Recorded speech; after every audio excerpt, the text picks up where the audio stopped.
Joey Votto back on the program. Man, don't you wish you were starting your career now the way the pitching is now?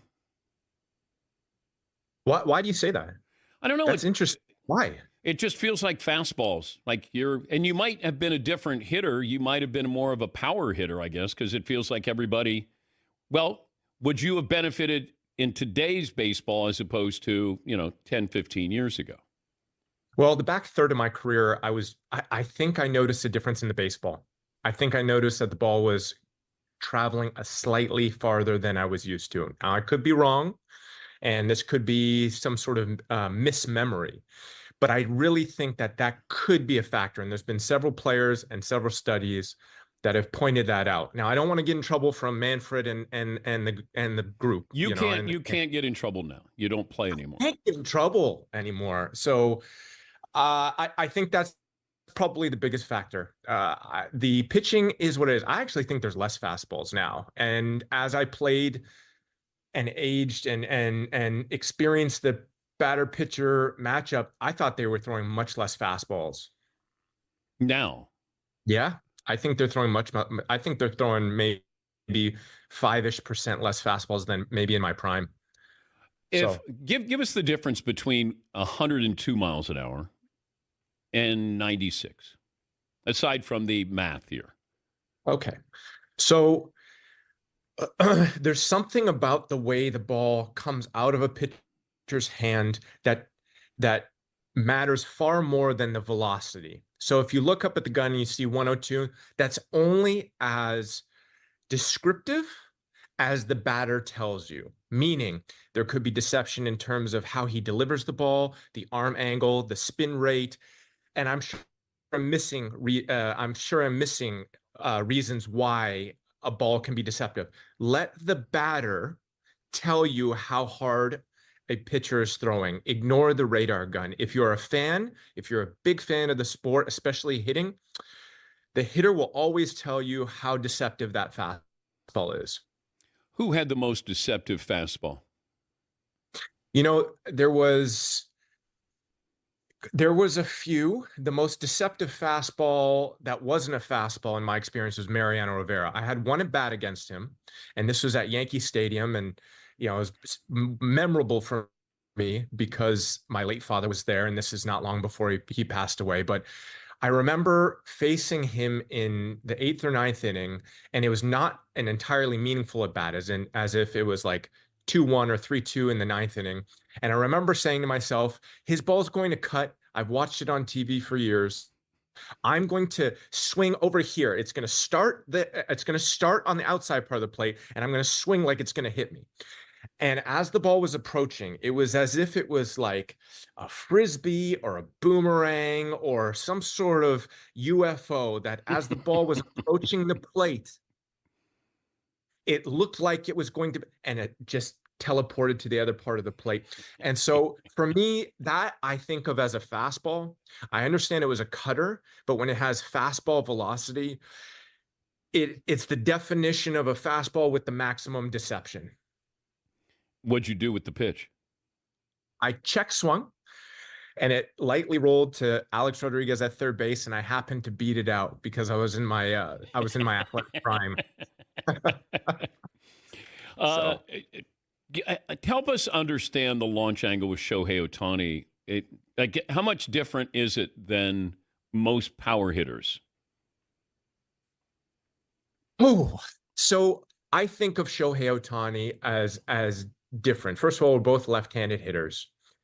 And I can relate to some of the things that he did because he has the ability to power a ball to the left center field, to the center field, and the right center field part of the park, but make it straight.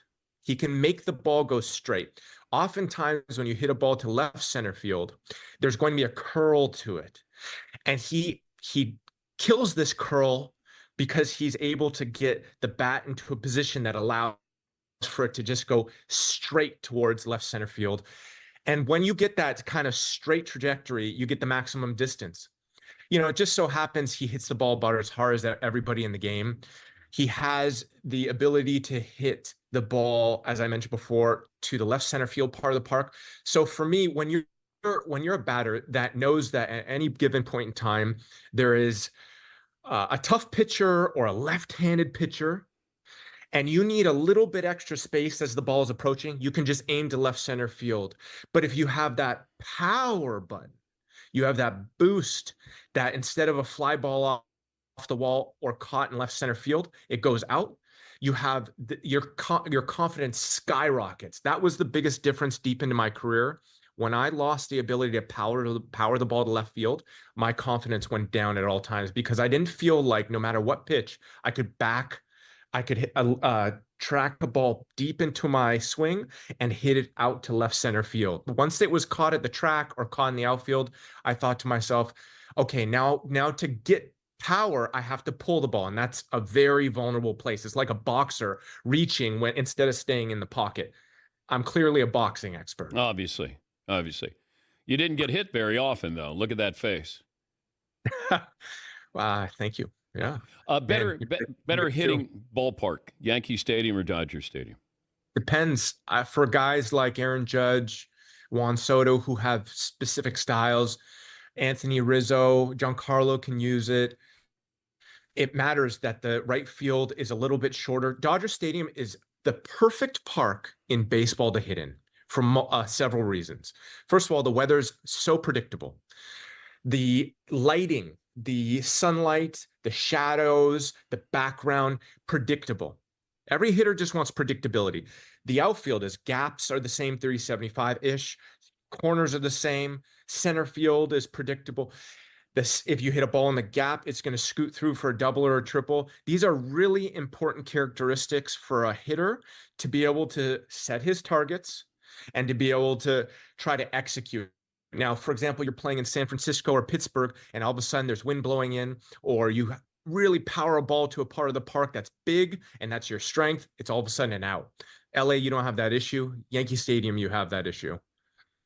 But as far as hitting in Yankee Stadium, you do have the friendly right field porch. But the background, I mean, and you're going to have wind in there. Weather will play a role. But just seeing the ball, players talk about that all the time. There's certain ballparks, you just pick it up a little sooner than other ballparks. Yankee Stadium has maybe the best background batter's eye. It has maybe the best batter's box. It has one of the best East Coast surfaces. This matters because the East Coast, Midwest, and the South have a difficult climate for the grounds crews to maintain. The West Coast, it's like, no disrespect to the West Coast grounds crews, but every single ballpark is pretty similar in terms of upkeep. So for me, Yankee Stadium is perfect, but if you don't have the ability as a right-hand hitter to power the ball in left center field, you have to hit a ball 400 feet. It's the same for a left-hand hitter. Very few left-hand hitters can do that. Yankees happen to have probably the best left-hand hitter, not named Shohei Ohtani, in the game. How does this World Series play out in your opinion? Dodgers have home field advantage. I think that matters. The Yankees haven't played a West Coast game. The Dodgers have already, so there may be something to sleeps, and I don't know, but it's going to come down to randomness. These are the two best offensive teams. This is the best case scenario for, I think, fans of the sport. I mean, this is an opportunity for the sport to I think move forward, but we're going to need a deep series, and my prediction is I think the Dodgers, with the home field advantage, are going to win this one. Do you have a rooting interest? No, I care so much about the sport. I care so much about the expansion of the sport. We've got four of the best, probably 6 players, probably 4 of the best 50, maybe 75 players in the history of the game in the World Series right now. We've got probably a top 50 athlete in the world in Shohei Ohtani in terms of fandom. So I care desperately about our sport growing and people falling in love with it. It's difficult when all of the sports are regional and all of a sudden you get dunked on the national stage. Fortunately, thankfully, we've got New York and LA. We've got 4 mega stars in Mookie, Aaron, Juan Soto, and the ace of spades, the king, whatever, the big dog, Shohei Ohtani. If we can maximize this is really great for our sport. I don't want to see a sweep. I don't want to see a 5-game series. He's Joey Votto, former National League MVP back in 2010. I couldn't help but think of Mike Trout when I saw Shohei Ohtani celebrating after winning the National League Championship Series. I mean, there's a really good chance, or bad chance, depending on how you look at it. Mike Trout will play in 3 playoff games in his entire career, Joey. Mike Trout is before Shohei, I thought it was impossible. I'll say this. Before Albert Pujols, I thought I'd never see a better player. Before Mike Trout, I thought I'd never see a better player. And now Shohei Ohtani has come along, and imagine being on that team with those 3 players. So for Mike Trout, he is dedicated to that organization. And that's the give and take of attaching yourself at the hip with an organization. You know, if you have the good fortune of being inside of a window of winning with an organization, it gets tied to your legacy. And the inverse is the same. As someone that played for one organization who had, I think, maybe 5, 8-ish playoff games, I did not win a playoff series. That's part of my relationship with the fans of Cincinnati. The best thing that I think can happen, even if he's not at peak, he gets an opportunity to go into play in the World Series and gets to do it in an Angels uniform. I think that is the dream story for him, and kudos to him. He's never, misspoke about the organization or especially the fan base, and I think they appreciate that. I think you played in 11 playoff games. You got into the playoffs, I think, 4 times. So at least you had the opportunity. He made it once. He played 3 games against Kansas City. That's a shame when the best player in the sport for a good 7, 8 years was not playing in the postseason. Yeah, we need our best players on the biggest stage. And my favorite moment of 2024 was that matchup against Mike Trout and Shohei Ohtani at the World Baseball Classic. Now, I was excited, and baseball hitting specifically is so tough because even if you go 3 for 10, especially in today's game, you're an all-star or a Hall of Famer. If you factor in another one with the walk, 4 out of 10 times not making outs, you're a clear Hall of Famer. And Mike Trout had the opportunity against who was probably at his peak physically, maybe the best. I think it was 2023. Forgive me if I'm getting the dates wrong, but maybe the best pitcher in the game at the time. We got to watch it on stage in the biggest moment.